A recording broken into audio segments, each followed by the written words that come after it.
Hi guys, my name is Mauro Meno Cruzalegui. I come from Lima, Peru. That's the flag of my country. Today I'm going to explain you a little bit about the chapter 6 of the book Introduction, The Sense of Theater, sorry.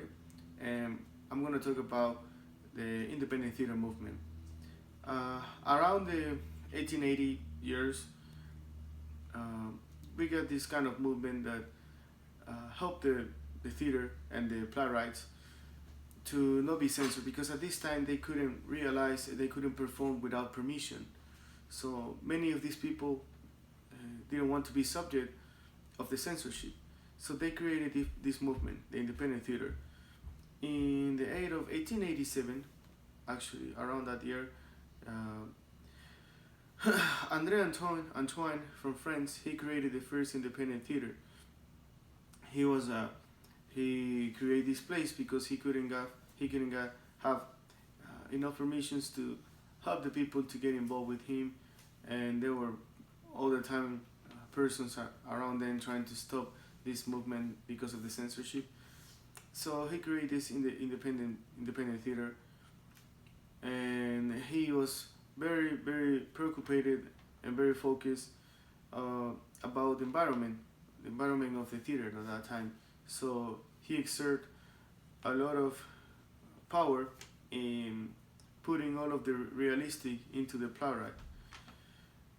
And the 1889 in Germany, a guy called Feuerbach, he created another independent theater movement in Germany, and he was very notable because he helped many new playwrights at that time to help them and put their plays on a stage. Guys like Hermann Sudermann and Gebhard Hauptmann, they started getting very famous because of the opportunity that this guy gave them.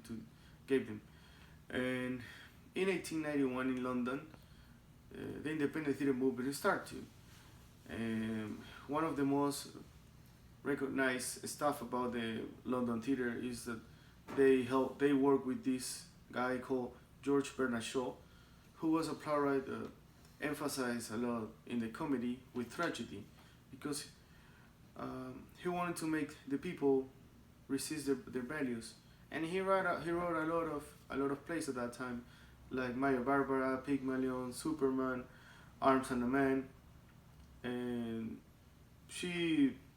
this guy he created most of the playwrights in the 20th century. And finally, but really important too, in and by those years in Russia, two guys called, one of them Konstantin Stanislavski and Vladimir Daschenko, they created the Russian independent theater movement, in which they developed many of the realistic playwrights that explain the situation of the people at that time after the war. And this was very recognized for the Russian government, because they helped the people to realize how was the real situation at that time. So the independent theater movement was an important tool for the playwrights and actors and directors at that time, because it led them to perform without censorship and help and explain the people the realistic of that time, and help them to overcome this situation and this sad part. Thank you very much.